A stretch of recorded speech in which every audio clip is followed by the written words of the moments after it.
Good afternoon, everybody. Happy Tuesday to you, June 24th, 2025. I have all of your stories for your rush hour ride home. A massive heat wave is breaking out all across the country. I'm recording here in New York City. I turned the air conditioning off just to make sure we have good audio. So do me a solid, hit the like button if you're watching on YouTube, or leave us a nice review on the podcast apps because it's sweltering out here.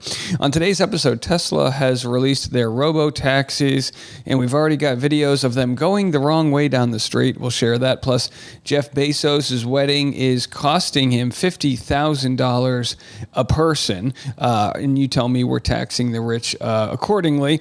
We'll get into that. Plus, is it over for Justin Baldoni? What the heck is going on? He decides not to amend his complaint. He no longer is going after Blake Lively. Simply put, no appeal, no complaint. He's now on the defensive. Will this lead to a settlement?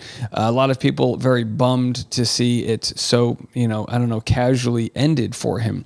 Then we have Trump upset at the violation of the ceasefire. He says there was a ceasefire between Israel and Iran, and then moments later, Israel bombs Iran. So we'll get into that. And then another real heartbreaking story as ICE terrorizes hardworking folks here in the United States of America. A lot to get into. All these stories and more starts right now on The Rush. Listen, you guys know I drive a Tesla. I'm not really a fanboy of them. It's a perfectly serviceable, fine car, but I do not use their automated services. The technology, not quite there yet, as far as I'm concerned. But here is a Tesla driving the wrong way down a street. These are the new robo-taxis. There is nobody in the driver's seat. It is just, I guess they use a couple of cameras from the dashboard there. So use it at your own will. All right, Jeff Bezos is getting married here in Venice, Italy, and they're estimating it's costing him $50,000 a head. They're calling that a pricey meatball. There's been protests because people don't want him and his, giant yachts to be rolling through the canals. But yeah, they did the math here, and they said it's costing $50K a person with 200 guests. That's a minimum of $10 million, which again, a drop in the bucket for old Jeff Bezos here, which again just reminds people that Amazon, this is just from a couple years ago, avoided paying $5 billion in corporate income tax. They are basically paying around a 6% tax rate, which should be a lot higher, but companies know how to, dodge their profits, as it were. But I mean, should you be dodging your profits to the point that you can do $50,000 a head? I feel like my wedding was like $100 a head, and that felt a little pricey for some chicken cacciatore. All right, I've got for you what might be the most embarrassing thing you're going to see this week. Here is the moment a lawyer accidentally called the judge honey. Have you ever, been on the phone with somebody and you sign off and you say, I love you, because you're used to saying I love you to your partner, significant other, and then you're like, oh my gosh, I just told the Verizon guy I loved him. That's essentially what happens here as this lawyer called the judge honey. Not exactly what you're paying for with legal representation. Have a listen. Separate. Okay, but it wasn't three separate. Let's go with what happened in the case. But honey, oh my God, I'm sorry. That. So he calls her honey. And again, I'm sure his body was like, he's like, I'm arguing with a woman. I'm used to arguing with my wife. When I argue with my wife, I call her honey. Oh my gosh. I don't know what to say to that. I apologize. Okay, go ahead. The question here is what happened. I'm sorry, I've just been totally thrown by I can mistake. imagine. I can imagine. I'm a little thrown by that also, if I'm being honest. Your Honor, I don't know what to say. It's just Okay, well, go ahead. You've only got 1 minute and 7 seconds left. The question here... Oh, no, that's the end of it. So there he is, 1 minute and 7 seconds of him going, sorry, honey, I mean, Your Honor. Damn it. All right, so let's move it on to the real trial we've been talking about, the Justin Baldoni, Blake Lively here. Now, listen, there's no news covering this right now, but as of midnight, 11:59 p.m., I believe Pacific time, was the end for him to respond to the judge. The judge basically dismissed his claims and said, you can amend several of these claims, and Justin decided not to do it. Here is Perez Hilton covering the story. As you might remember, on June the 9th, the judge overseeing the consolidated cases ruled dismissing all of Justin Baldoni's claims against the uncredited director of It Ends With Us, as well as her husband and publicist. Judge Lyman tossed out his lawsuit and threw it in the garbage with an asterisk. The extortion cause of action and the defamation claims are done with prejudice, meaning Baldoni can do nothing with them again. However, the judge said that Baldoni and the Wayfarer parties could proceed with 4 causes of action. Those are intentional interference with contract, intentional interference with prospective economic advantage, negligent interference with prospective economic advantage, and breach of the implied covenant of good faith and fair dealing. Now, after the judge made this initial, decision to dismiss Baldoni's claims, essentially ending his $400 million defamation suit, people they kept hope up. They said, well, he'll do this, he'll do that. And now just Brian Friedman, Justin Baldoni's attorney, hasn't filed any paperwork, so it's essentially going away. I'm going to share with you guys what other lawyers are saying, what folks are theorizing. Could this lead to a settlement between Justin Baldoni and Blake Lively? I'll have all of that for you next. Simply put, Justin Baldoni probably just didn't want to amend his complaint. He felt as though he didn't have enough of a case to keep fighting it. You have to remember, he's still on the receiving end of Blake Lively's, attempt to sue him, right? She claims he harassed her and retaliated and put this smear campaign together and whatnot. So I've got several different lawyers on TikTok offering their opinion. Have a listen. That Justin Baldoni is not very vindictive. And that it is not about payback. It's not about going as hard as he can. I think that he might be de-escalating and seeing that BL continues to destroy her own reputation.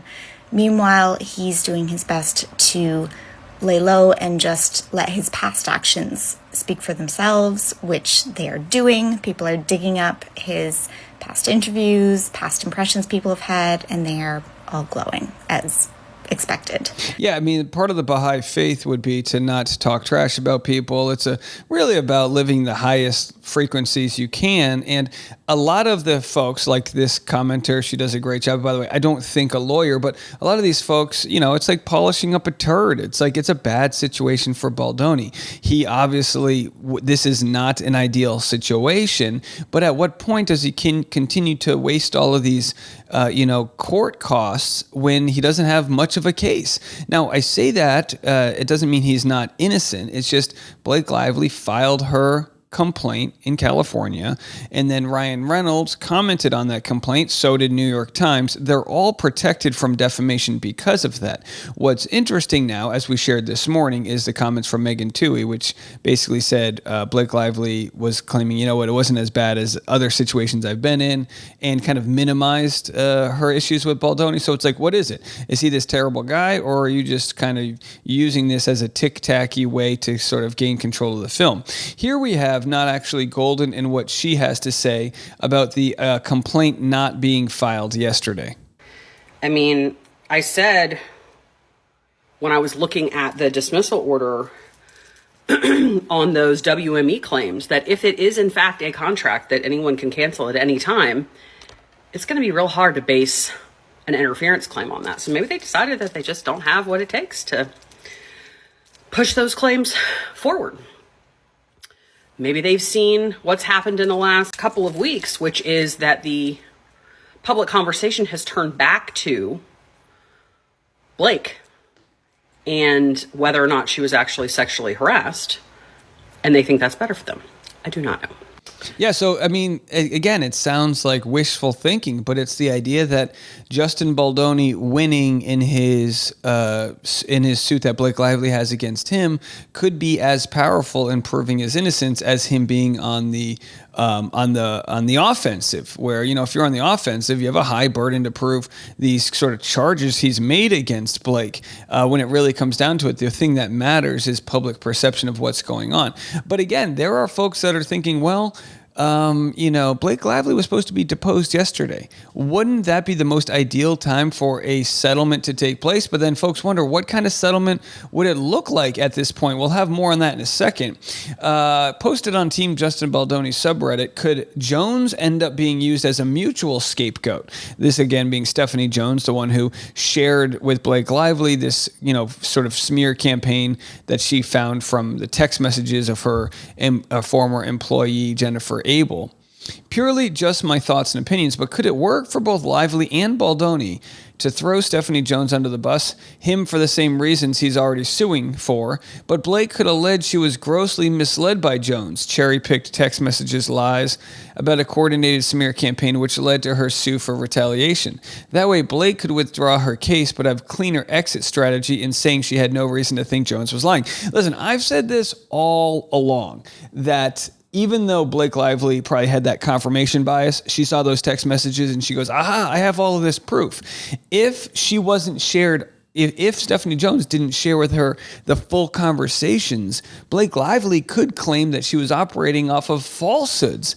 And also, while Justin Baldoni and Blake Lively will never be friends after this, they could both save face. That's what it really comes down to for Blake Lively's side. How does she get out of this with saving face? With Justin Baldoni's side, he doesn't want to get out of it. He wants to prove his innocence, but she needs an exit ramp. This could be it. So folks have really commented different things. I wanted to share some interesting thoughts. Somebody said Blake has endured over 6 months of utter hell in the form of public vitriol, not towards her, but her family and anyone who remotely shows any sign of supporting her. What settlement do you think she would accept? And then somebody on the other side says, well, probably the same sort of settlement that would be accepted by a guy who was wrongly accused of being a predator and had his life and career ruined after suffering 2 years of bullying and threats. Another person said he's not in the position to accept a settlement. He can only offer one. And again, he isn't in the position to accept a settlement, but it doesn't mean one wouldn't come, depending on what happens from the deposition of Blake Lively. Someone said she could, but why would she settle now? She's had several big wins with the order to dismiss all Wayfair parties and now the refusal to amend. More likely, we see some harassment claims dropped, but others pursued by motion for summary judgment, and then a trial on defamation and retaliation alone. This is what all that discovery request seems pointed towards. So again, we'll have to see how it all plays out, but right now, there is a shift happening. Again, a lot of people in the Baldoni camp are bummed out by all of this, but it's not exactly over for him. It'll just come down to whatever win he gets by proving his innocence. If he does, he's not going to be able to sue her for defamation. So the win will be moving on with his life if it comes. All right, let's move to some bigger pressing matters, that being a possible all-out war happening between Israel, Iran, and the United States. Donald Trump posted yesterday, the ceasefire is now in effect. Please do not violate it. Donald J. Trump, President of the United States. He signs his tweets with his own name. That's right. I should do that. I'm Dave Neal, host of The Rush Hour. At least 9 killed in Israel strikes on residential building in northern Iran, regional officials say. So literally moments after the ceasefire was announced, Israel violates it, and Donald Trump wasn't too happy about it. He actually drops an F-bomb live on TV. He says Iran and Israel don't know what the F they're doing, unleashes rage after ceasefire breaks. He's mad at everybody. He's got that dad energy. Knock it off. And again, we have to remember, he's the one who bombed Iran. So it's not he's got the U.S. bombing Iran, which, by the way, next story we'll get to, might have been completely useless as there's now 800 pounds of missing uranium. But first, here's what he had to say. Yeah, I do. They violated it, but Israel violated it too. Israel, as soon as we made the deal, they came out and they dropped a load of bombs, the likes of which I've never seen before. The biggest load that we've seen. I'm not happy with Israel. When I say, okay, now you have 12 hours, you don't go out in the first hour and just drop everything you have on them. So he says Israel drops the biggest load he has ever seen. Now, look, this is like if you decide that you're going to go no sugar tomorrow, but you still have a pizza and some ice cream left in the fridge, so you just eat it all. That's kind of like what Israel did. I'm not saying they should have done that, but it is pretty crazy that he says they agreed to a ceasefire. Clearly, they didn't. If immediately Israel is then bombing Iran. I'm not happy with them. I'm not happy with Iran either. But I'm really unhappy if Israel's going out this morning because of one rocket that didn't land, that was shot, perhaps by mistake, that didn't land. I'm not happy about that. You know what? We basically have two countries that have been fighting so long and so hard that they don't know what the they're doing. Do you understand that? Wow, he says they don't know what the F they're doing. All right, those are fighting words out there. Now, here's some interesting stuff going on. We are seeing reporting that 900 pounds of enriched uranium is missing. Oh my gosh, what are they talking about? Of course, we bombed this whole mountainside, literally bunker bombers. We did like a dozen of these 30,000 pound bombs. Imagine how big, that's like a whole used car lot of cars being dropped into a mountain, exploding it. And whoops, it looks as though Iran might have moved the things we were trying to blow up beforehand. President Trump today saying on social media, quote, "The sites that we hit in Iran were totally destroyed." But questions remain about the fate of Iran's enriched uranium processed at Fordo after the Iranians claimed they moved it before the U.S. attack. Satellite images from the day before the U.S. strike show unusual activity, a line of trucks seen on a service road. Now, what would you guys do if you were Iran, right? You're a country whose only leverage is having the materials that could lead to a bomb. Now, I don't know how far along they are at getting that bomb. Netanyahu and Israel say, oh, they're going to have it tomorrow. But they say we only enriched it to 60% as a way to say, we got what we need, but we don't have the full thing. Just don't mess with us. So when they find out that all of their nuclear sites are going to be bombed, what do? They set up a couple of these robo-taxis and they get it out of there. So they say, have a listen. Inside Iran, the border is about 2 hours from here. A nuclear clock is ticking. It's almost 880 pounds of Iran's 60% enriched uranium. The concern is this. No one is saying in public where the highly enriched uranium is now located. Power plants only require the radioactive metal to be enriched to 3 to 5%, whereas 90% is required to produce a nuclear warhead. President Trump says US strikes have left Iran's nuclear sites completely obliterated, but the extent of the damage is unclear, particularly at the deeply buried site of Fordo. Secretary of State Marco Rubio says the U.S. assessment was that the uranium was buried at another site. All right, so they're saying it's buried in these different places. It's hundreds of feet down. The satellite images don't really show anything other than a bunch of charred, dry mountain. Here is the response from Secretary Rubio, which, by the way, I wouldn't trust anything any of them are saying right now. The U.S. assessment of how much nuclear material at those sites was moved prior to the attack. There has been talk for days about bombing of Fordo. Well, look, we don't. No one will know for sure for days, but I doubt they moved it because you really can't move anything right now, and they can't move anything right now inside of Iran. I mean, so he says they can't move anything, even though satellite images we just saw with our own lying eyes show dozens of trucks moving things. Why can't they move things? You know what I mean? The minute a truck starts driving somewhere, the Israelis have seen it and they've targeted it and taken it out. So our assessment is we have to assume that that's a lot of 60% enriched uranium buried deep under the ground there in Esfahan. And that really is the key. What they should do with that is they should bring it out of the ground and turn it over.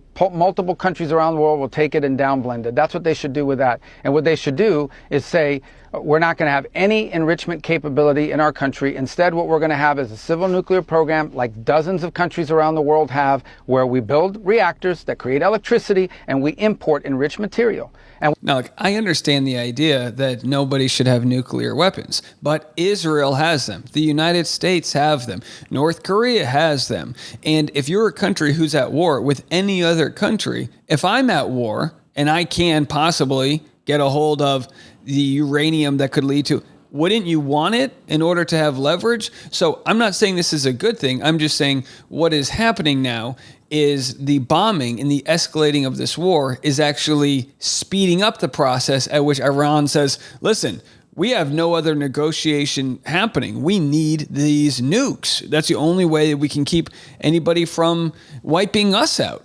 All right, I got this story. It is a bummer and a half, and I can't help but share it with you guys. A mom that was married to an American citizen with a legal family petition was grabbed by Trump's Gestapo at her immigration appointment and taken from her husband and baby. This story should make everybody so upset. Have a listen to this. Taken from her own baby.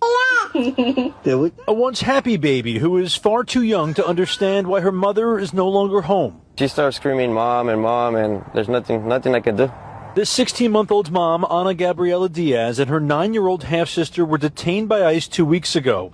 Ana was still breastfeeding, one of the many sudden and drastic changes for this Southgate family. She keeps on looking for her mom, and she doesn't want the baby bottle. She doesn't want nothing like that, so she'll just start pulling tantrums. 4 years ago, Ana came to the U.S. with her oldest daughter seeking asylum from El Salvador. It was denied. They stayed anyway, but not in the shadows. Over the years, even after a deportation order, she had frequent check-ins with immigration. She was reporting, they knew exactly where she lived. They knew, okay, you could come to the next check-in, and then she would appear.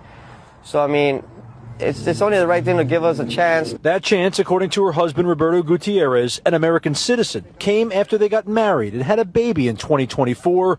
Last year, they filed for a family petition, which is still pending. Then in early June, Ana was asked to come to the federal courthouse for an unscheduled check-in. Once he told us that they were going to have to be detained, they pretty much gave us like 30 seconds to say goodbye. And with that, this happy family of 4 became 2 separate single parents. Imagine that. Imagine that child, the fear, the wondering where their mother is. Imagine the mother in a detention facility, no one able to talk to her for weeks, going to bed at night, not knowing the status of her baby. Imagine. And for what? For what outcome? She's not a dangerous person. She's not committing any crimes. You say, well, she shouldn't be here. Listen, the government, if they want to find people guilty of crimes, you could walk outside and be guilty of a felony. You walk the wrong way, you jaywalk, whatever. There's literally so many ways in which you can be in trouble if people are looking. And to think that this is where we're focusing our energy and our bandwidth. So on one end, we've got folks like Jeff Bezos doing $10 million weddings, taking advantage of all of the abilities of the United States to make billionaires, all the innovation and tech that can go into really thriving. And they can't piss away their money fast enough, right? They're doing foam parties in the Venetian canals on their yachts. And while that is happening, there is a mother sitting in a detention facility, leaking breast milk out of her boobs because she's not feeding her child. Make it make sense. It doesn't. It does. We were here in New York. I was talking about this heat wave. We tried to take our baby just to get coffee this morning before it got too hot, and we had the fan on him, and we're in the shade, but it's really hot outside. And even for those 10 or 15 minutes when the baby was crying, we had to run into Dwayne Reed and get some air conditioning because we didn't want him to get too hot. And we just cared so much to kind of protect our baby. And he didn't know. He was crying because he wasn't. There was so much discomfort because of the heat, and that only lasted for 10 minutes. We got him back in the air conditioning and he's fine, taking a nap right now, taking a nice cold shower, keeping his body regulated. Here's a baby who doesn't know where their mom is. And for what? And for what? We'll have more to share, hopefully giving updates on this story. I have to let people know. These are the types of stories that if enough people put their eyeballs on it, you can get the full story. We shared it on our Instagram. Also, the Tennessee Holler right here is sharing it. And we'll keep an eye on stories like this, but there's so many of them. People feel helpless. And when you feel helpless, that's when fascist governments really thrive, when people stop caring. We won't stop caring. We'll continue to talk about it, and we appreciate all of the support that's out there. We'll be back in the morning. As always, I'm Dave, and this is The Rush.